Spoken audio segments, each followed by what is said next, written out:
Ертеде кішкентай бір сүйкімді қыз өмір сүріпті. Анасы оны өте жақсы көреді екен. Әжесінің де ең сүйікті немересі еді. Бірде әжесі немересінің туған күніне қызыл телпек сыйлапты. Қыз әжесінің сыйлығын басынан тастамай киіп жүретін болды. Содан бері көршілері кішкентай қызды қызыл телпек деп атап кетті. Бір күні анасы бәліш пісіріп қызына: «Қызым, мына бәлішпен бір құты майды әжеңе апарып, хал жағдайын біліп қайтшы» дейді. Қызыл телпек: «Жарайды анашым, апарып берейін» деп бәліш пен май салынған себетті алады.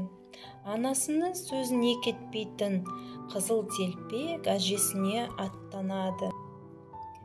Оған әжесі тұратын ауылға жету үшін орман арқылы өту керек еді. Қызыл телпек орманда жалғыз жүрудің қаншалықты қауіпті екенін білмеді. Сондықтан ол өлең айтып, гүл теріп, асықпай жүрді. Бір кезде орманның ішімен келе жатқан қыздың алдынан бір қасқыр шыға келеді. Қызыл телпек: «Сен қайда барасың?» деп сұрайды қызды жегісі келген қасқыр. «Мен әжемнің үйіне барамын. Оған анамның пісірген бәлішін және бір құты май алып бара жатырмын» дейді қыз. Қызыл телпек қасқырдың жаман пиғылынан бейхабар еді. «Ал әжең қайда тұрады?» деп сұрайды қасқыр.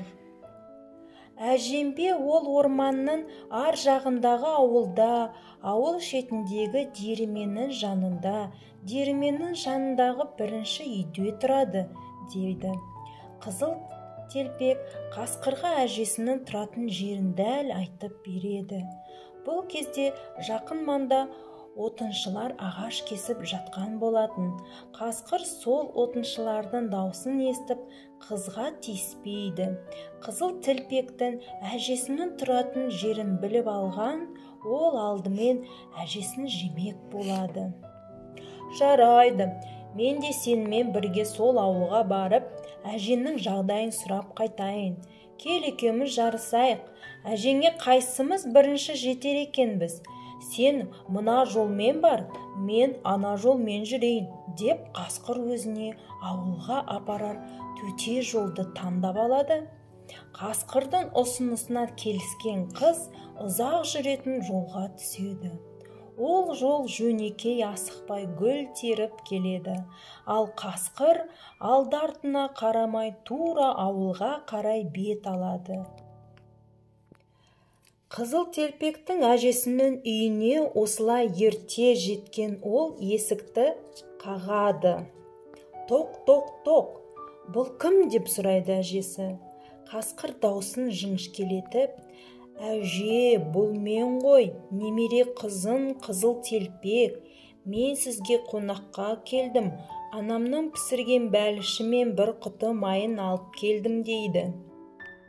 Бұл кезде ауырып төсек тартып жатқан әжей шынымен немересі келген екен деп ойлап: «Айналайын қызым, тұтқаның жанындағы жіпті тартсам, есік ашылады» дейді дауыстап.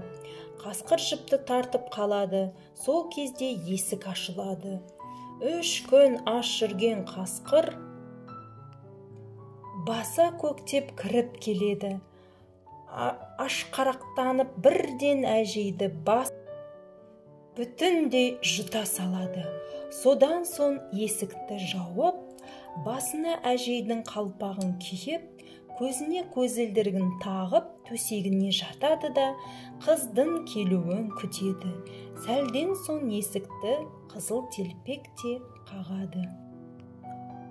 «Тоқ, тоқ, тоқ, бұл кім?» дейді жуан дауыспен тойып алған қасқыр. Қыз гүрілдеген дауысты естіп қорқып кетеді. Артынша Әжеме суық тиіп дауысы содан өзгерген болар деп ойлайды. Бұл мен сіздің немереңіз Қызыл Телпекпін.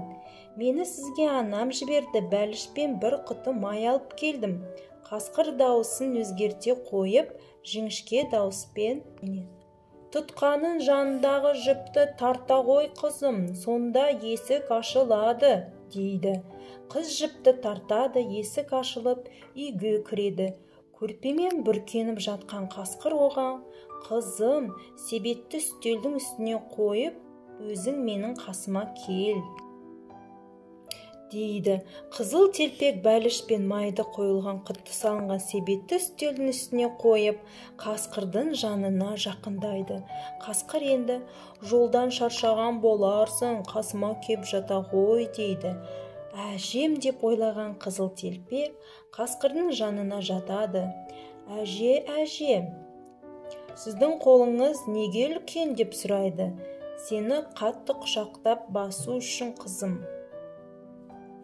Әже, құлағыңыз неге сондай үлкен? Сені жақсы есту үшін қызым. Әже, көзіңіз неге үлкен?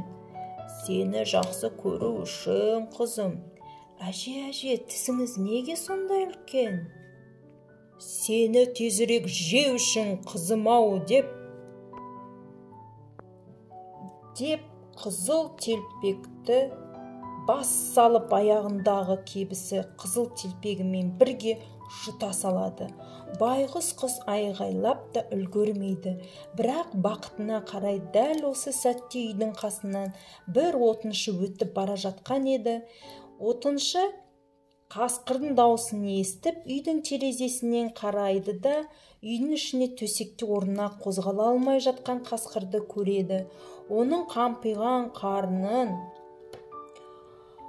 қарнын жарып жібереді. Қасқырдың ішінен Қызыл Телпек әжесі дін аман шыға келеді. Отыншы қасқырдың қарнын қайта тігіп бос қоя береді. Қызыл Телпек пен әжесі отыншыға алғыстарын білдіреді. Әжесі шай қойып, немересі әкелген бәліштерді себеттен шығарып дастархан жаяды. Сөйтіп үшеуі жақсылап тұрып шай ішеді, әңгіме дүкен құрады. Қасқырдың сыбағасын қалай бергендерін айтып мәз болады.